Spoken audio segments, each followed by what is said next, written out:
கிறிஸ்துவுக்கு அன்பானவர்களே, இந்த நாளுக்காக ஆண்டவரை ஸ்தோத்திரிக்கிறேன். அப்போஸ்தலர் 8ஆம் அதிகாரம் 19, 18, 19 வாசிக்கிறோம். அங்கே பேதுரு அநேக அற்புதங்களை செய்திருக்கிறார்.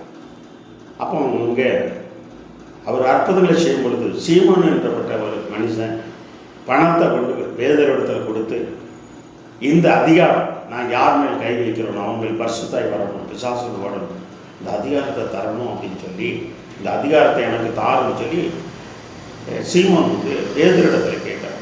இந்த வார்த்தையை கேட்டுக்கொண்டு நீங்கள் பணத்தை கொடுத்து அதிகாரம், பணத்தை கொடுத்து அதிகாரம் பெற்றுக்கொள்ளவே முடியாது. நிறைய பேர் பணத்தை கொடுத்து வேலை வாங்குறாங்க பார்த்தீங்களா, அதெல்லாம் ஒரு அதிகாரம் இல்லை.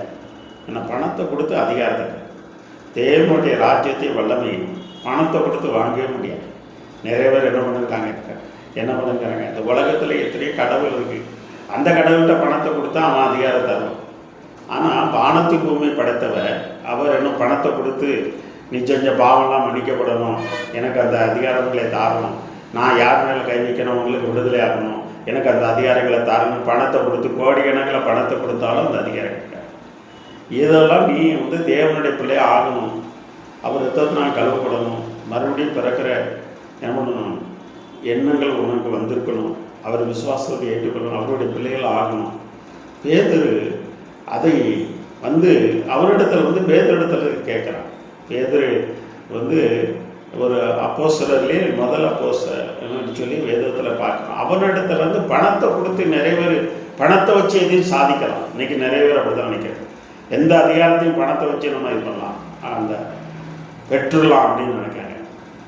பிள்ளைகள் பணத்தை வச்சு எந்த அதிகாரத்தையும் சாதிக்க முடியாது. சின்ன சின்ன காரியங்களையும் நீ சாதிச்சிருக்கலாம், ஆனால் எந்த அதிகாரத்தையும் மேலான அதிகாரத்தை நீ வந்து சாதிக்கவே முடியாது. பணத்தை கொடுத்து ஏமாத்திடலாம் அப்படின்னு சொல்லி இன்றைக்கி நிறைய பேர் அப்படி தான்.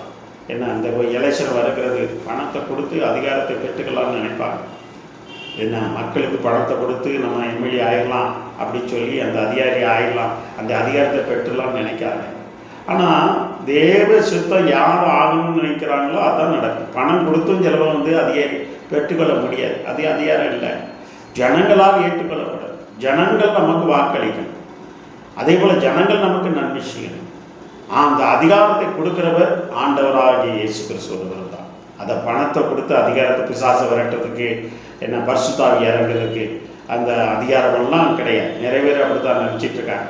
ஏன்னா நம்ம பணத்தை கொடுத்துருவோம், அந்த ஊழியக்காரர் கூட இருந்து அவருக்கு வேண்டிய பணத்தை கொடுத்துட்டா நமக்கு அந்த அதிகாரம் தந்துடுவார், பேய நோய்களை விரட்டலாம், பரிசுத்தாவியை நம்ம யார் மேல் கை வைக்கணும் அவங்க மேலே பரிசுத்தாவி இறங்கும். இந்த கதையெல்லாம் நடக்காது மகனே.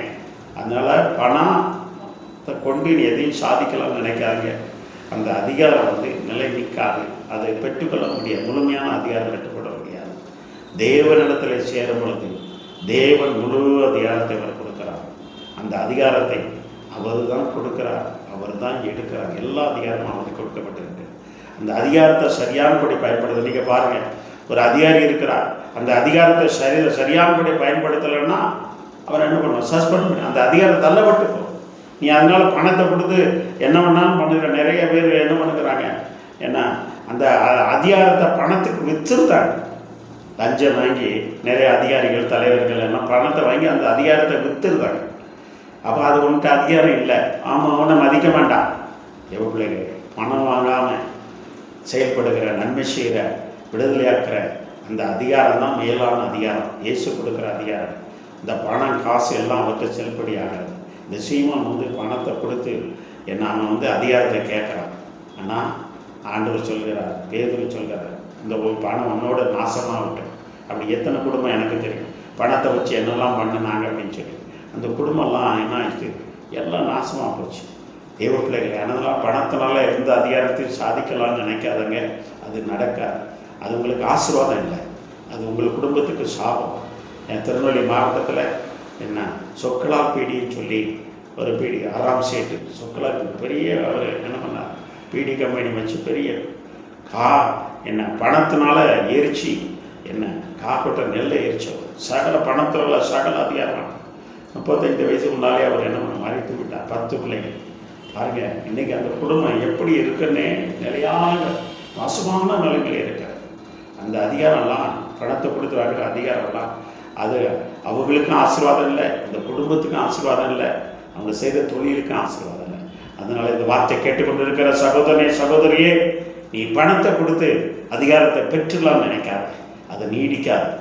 அதனால தான் பேதுரு சொல்லுவோம், பணம் உன்னோடு கூட நாசமாகட்டும் என்று சொல்லி தேவப்பிள்ளையை சொல்கிறார். அதனால் பணத்தை கொடுத்து எந்த அதிகாரத்தை வாங்கலாம் நினைக்காதவங்க, தேவனிடத்தில் திரும்புங்க. தேவன் உங்களுக்கு கொடுக்குற அதிகாரம்னா மேலான அதிகாரம், அதான் நிலைக்கும், நிச்சயமாக நிலையில் இருக்கும். கண்கள் முடி ஜோசப் நல்ல ஆண்டவரையுமா சூப்பர்ப்பா.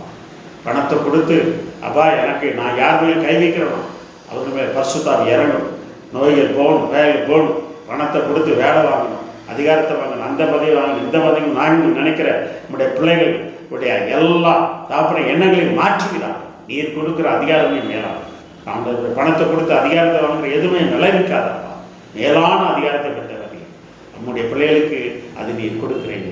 அப்பேற்பட்ட காரியங்களை நீ செய்யும்படிய செபிக்கிறோம். இந்த ஜனங்களுக்கு கண்டு உணரத்தக்க நீர் கிருபை செய்யக்கூடிய செவி மாற்றி இயேசுவின் நாமத்தில் ஜெயம் எடுக்கிறோம். நல்ல தந்தையே, ஆமென், ஆமென், ஆமென். God bless you. பணத்தை கொடுத்து எந்த அதிகாரத்தை வாங்கலாம்னு நினைக்காதங்க.